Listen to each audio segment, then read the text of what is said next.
right, good evening. The time is 5:01 p.m. We'll go ahead and call the work session to order.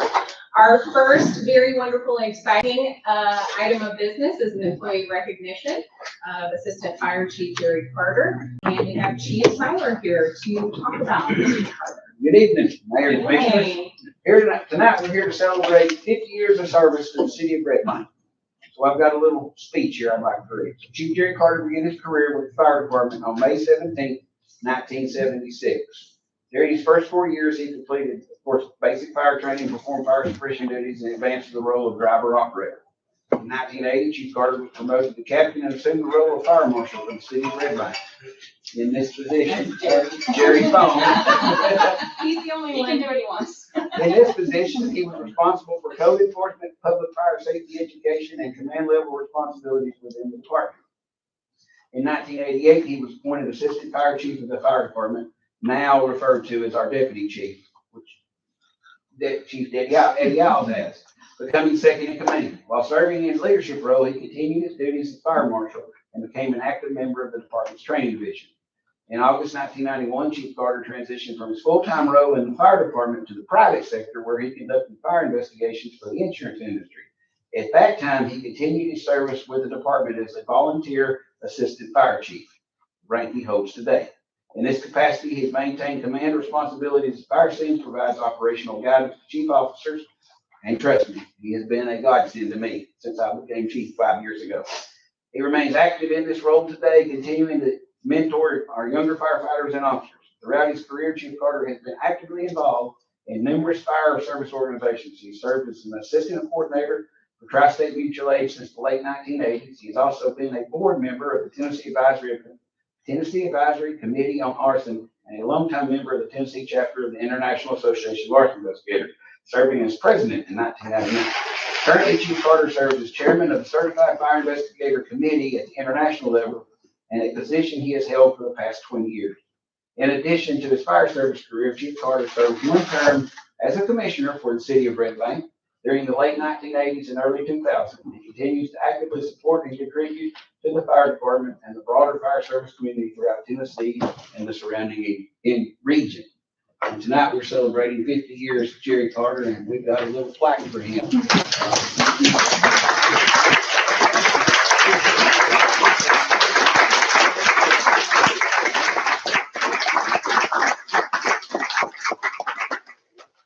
And in case you don't recognize him, he also plays Santa Claus at Christmas. Because I couldn't possibly go into a burning building anymore with beer. It's been an enjoyable time. I tell you what, 50 years has gone by really quickly. I've seen a lot of things change. I've seen a lot of the department itself has always been, since I've been here, a combination department. We've seen a lot of guys come in, the younger guys, I've been able to watch them come in as basic firefighters, and one of them even got to the point where he's a retired chief of Chattanooga Fire Department now, still active in our fire department. So we've had some great folks come through. We've got a great bunch of firefighters now. Still enjoy being a part of the department. They keep me on my toes all the time. That's for sure. Well, we hope you're not going anywhere. I hope not either. That's for sure. We're very grateful for you. Thank you. Appreciate that. Thank you so much.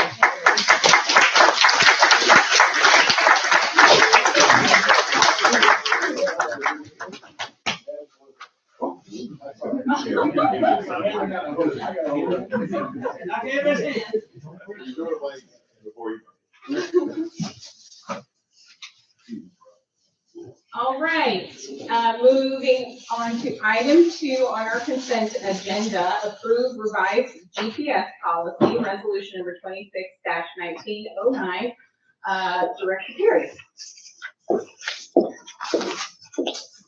This is just a policy that's been in effect for probably 10 years or so.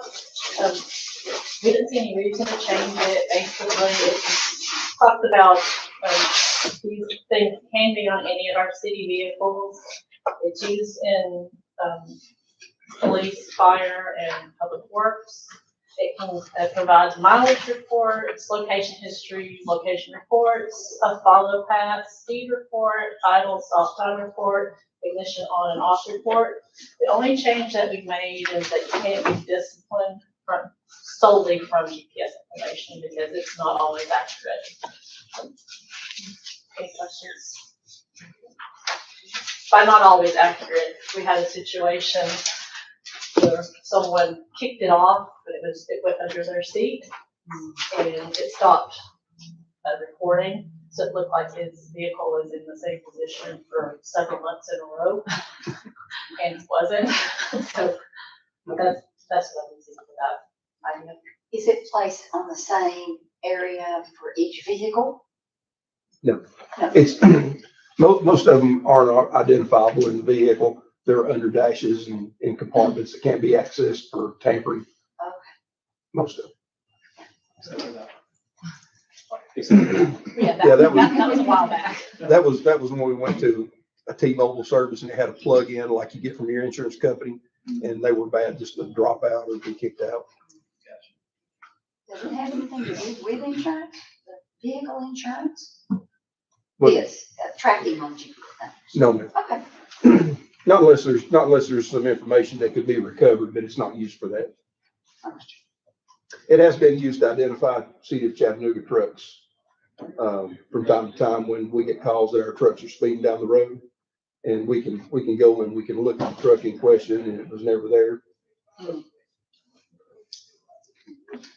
Any other questions or comments? Thank you, Dr. Harry. Next item of business, item 3 on our consent agenda, approved capital improvement plan, CIP. Resolution number 26-1910, Mr. Graham. Thank you, Mayor, Commissioners, good evening. First, before I get into this, how did we get here? Well, there's 6 members of the staff that met weekly for many weeks, many months actually. It was Director Greg Tate and Park Manager Dr. Binky, and they were knowledgeable on all the project details. On the financial details, it was Director Perry and CFO Pickle, and then on the setting up the framework for the CIP itself, it was myself and Director Slade. So the 6 of us met regularly and ultimately produced what the commission reviewed, and I'm just very pleased to be here to represent all of them and all of staff as the commission formally considers this for adoption. So we'll go through tonight. I'd like to orient you to the materials in your packet. In the work session packet is the written narrative, all the text that describes what these projects are, and it also includes the spreadsheet. In your regular session packet is the resolution itself, and it also has the spreadsheet as an attachment. We'll review the resolution, we'll take a look at the spreadsheet, and then I'll be happy to answer any questions. So these next 3 slides are basically the whereases in the resolution itself. The first one says, in order to meet the expectations of the residents and businesses of the city of Red Bank, the city is undertaking a high volume of capital projects to achieve strategic outcomes in specific areas: parks, transportation, and development and redevelopment areas of need. Each capital project demands significant planning, concept development, design, construction, and requires considerable staff effort and city resources. When many projects are concurrent, a systematic, planful approach is necessary to forecast resources and synchronize these projects across the city. This is a quote from our strategic planning retreat. Finalized capital improvement plan and prioritize projects is a commission goal from our most recent retreat. This capital improvement plan was presented for commission discussion on the 21st of April at budget workshop number 3 and further discussed by the commission in open discussion on the 5th of May. Some key points to consider. It is understood that only the FY27, the first year of the CIP, is finalized with the adoption of the FY27 budget order. The out years, FY28 and beyond, are for planning purposes and will be reevaluated by the commission annually.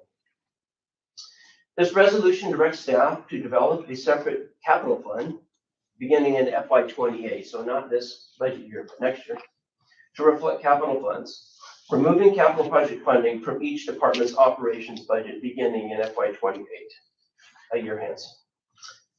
The FY27 through FY31 CIP is included herein at attachment A, and I'll present that here in just a minute.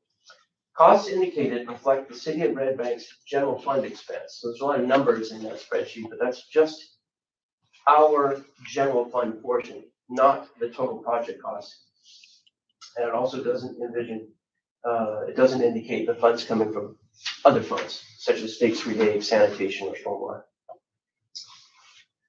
Going forward, it is the intent of staff to present the CIP annually for discussion at the annual commission retreat, which typically is in February.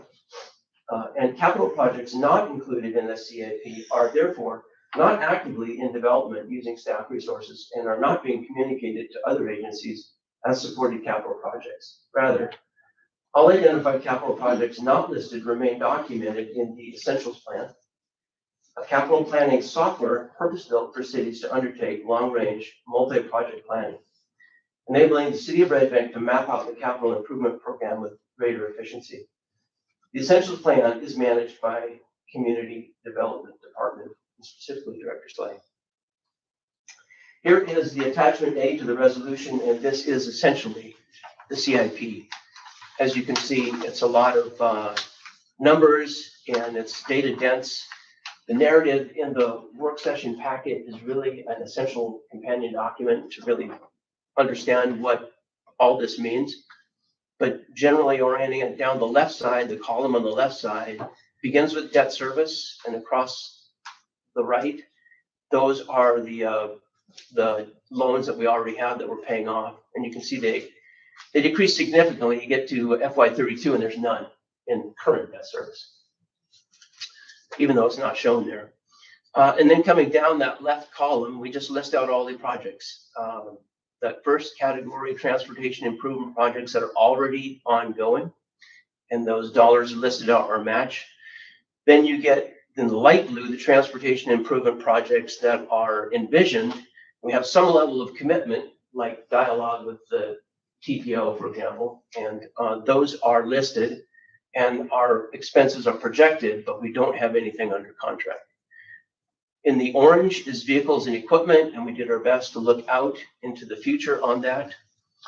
Then we have, for the first time ever, created a facilities maintenance capital fund, capital allocation that's a flat $75,000. And we think through the event horizon of this 5 years, that's probably going to be enough. That will obviously need to inflate ultimately over time, but $75,000 in FY27 money is about the level of commitment the city's going to need to sustain going forward. And then the green is public works projects that are quite consequential. This is where most of our parks, and there's a lot of effort on the Hickson parcel, the former Red Bank Middle School parcel. Those initial investments in those parcels to activate those sites are listed there. And that is a quick overview of the capital plan. Come down to the bottom, and there's the property tax implications of that. Approximately 13 cents of the FY27 budget ask is attributed to the capital improvement plan. And so that's important to note as we consider the CIP. Mr. Green, can Yes, you go ma'am. back please, Yes, ma'am. for just a second? What, at the top, the tip projects, well, TIPs, it's not listing the Browntown to Gad Road repaving anymore. That's because it's all FY26.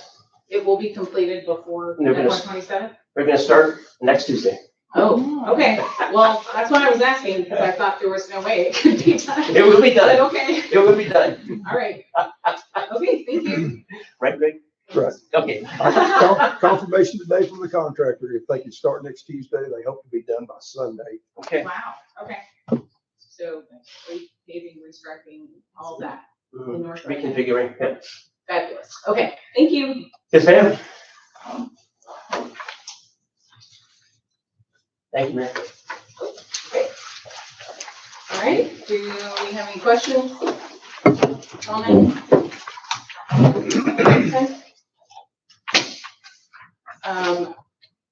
My only comment is that I would recommend, if you have not looked at it yet, the memo that Mr. Granum and Director Slay compiled together. That's a companion manual almost with the CIP.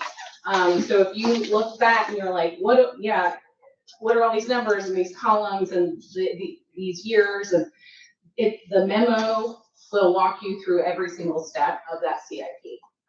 So I would encourage you, if you want to understand it better, to look at it at home alongside each other, because they did a really great job, like step by step, explaining the CIP to everybody. So take a look at that. Thank you, and Director Slade, who had to leave, for your efforts on that end. Moving on to item 4 on our consent agenda, authorized participation in the THSO Community Traffic Safety Grant for $98,353.70, resolution number 26-1911. Chief Seymour. Good evening. This is a grant the police department applies for each year. And it primarily is focusing on traffic safety and awareness and enforcement. The bulk of this helps pay for overtime incurred by officers that are working the grant, kind of extra duty. So it pays their overtime for that, primarily focusing on distracted driving and other violations. But the rest of the program also helps with our distracted driving program and presentations they do through the high school during the year. And then as well as there's some equipment purchases as well. This is a 100% reimbursement type of grant. And usually we've applied for it. The window was very short. So this is really asking permission to apply and then to approve or accept once we hear word. So that's probably around September or so. Thank you, Chief. I saw in the paperwork that there's a training conference too, right? Right, and it pays for the state hosts what they call lifesavers, and so it's traffic enforcement, DUIs, just different related occupant safety. So it helps pay for a couple of attendees to attend it for 2 or 3 days. Great, thank you. Any questions or comments about that? Thank you, Chief. Thanks. All right, moving on to item 5 on our consent agenda, resolution authorizing a capital outlay note in the amount of $540,000, debt to be shared across various divisions of the Public Works Department, resolution number 26-1912. CFO Dibble. Good evening. Good evening. This is an FY26 line for $540,000. It is for solid waste, State Street Aid, and the General Fund Public Works. Out of solid waste, we intend to purchase 2 trucks and 1 trailer. State Street Aid is dump truck with salt spreader and snowplow. 2 trucks out of the General Fund, Public Works, 2 trucks, 1 trailer, 1 tractor with mowing boom and portable air compressor. That is a 5-year note, and it pays off in 2031, in June of 2031. And we did get a 3.94% interest rate on that as well. That was part of the budget that was approved for FY26. So those numbers were already, the expenditures and the loan amounts were in the budget.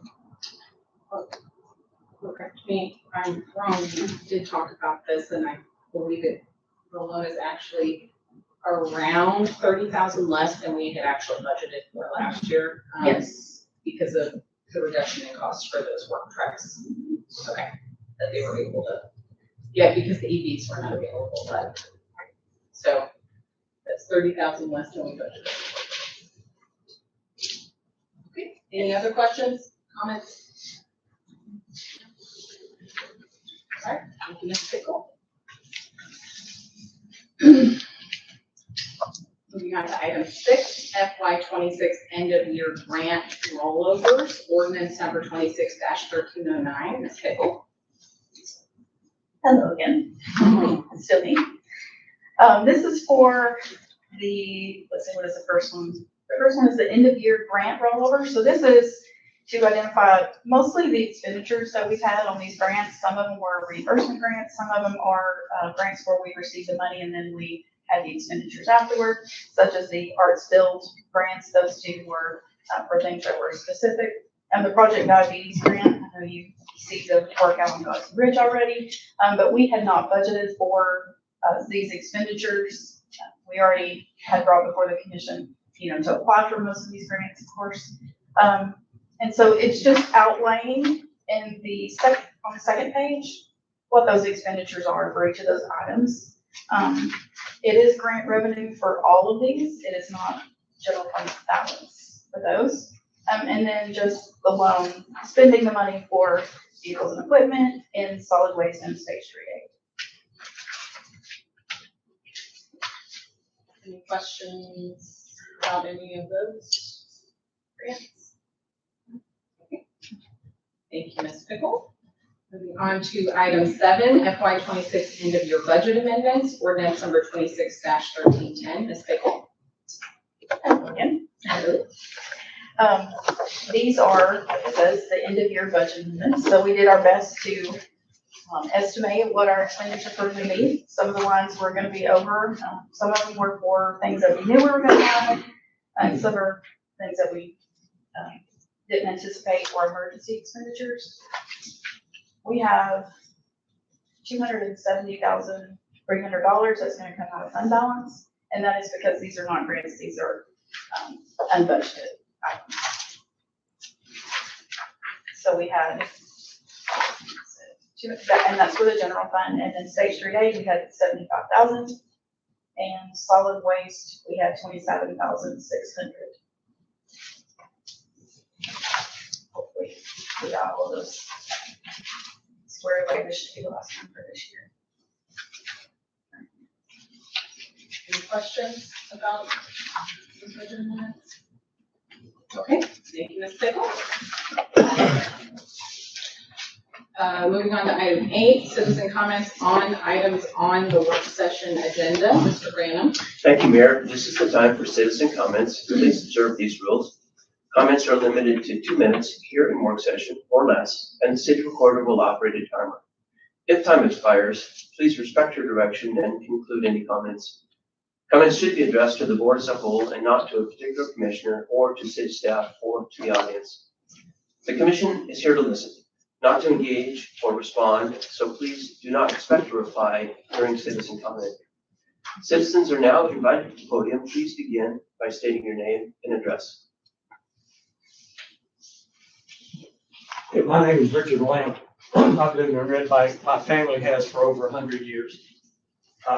And Mr. Lamb, I'm so sorry, you have to state your address. 207 Harding Road. Thank you.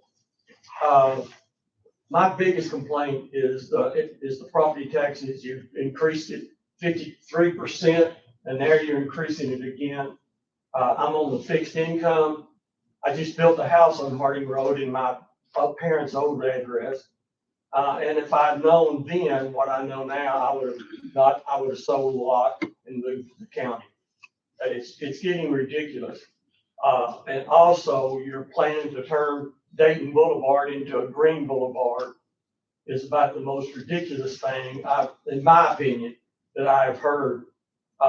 If we wanted to live in Aspen, Colorado, or someplace like that where we had greenways and all, that's fine. But turning bicycle lanes, there's not that many bicyclists in the city of Red Bank to occupy these lanes to make it justifiable. I'm at a loss as to why y'all are trying to turn Red Bank into a 15-minute city. It's ridiculous. It's been like this for 100 years. People moved to this area because it is like it is.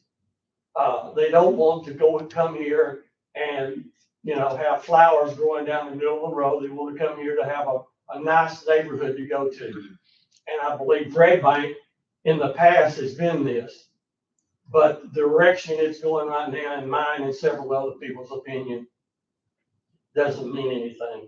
Doesn't matter to what we think. Thank you. Thank you, Mr. Lamb. Just for reference, comments at this time are supposed to be on items on the work session agenda. As far as voting on the budget or taxes, we do have that vote on our regular agenda, and you will have an opportunity to give comments before we vote on that for the second and final time.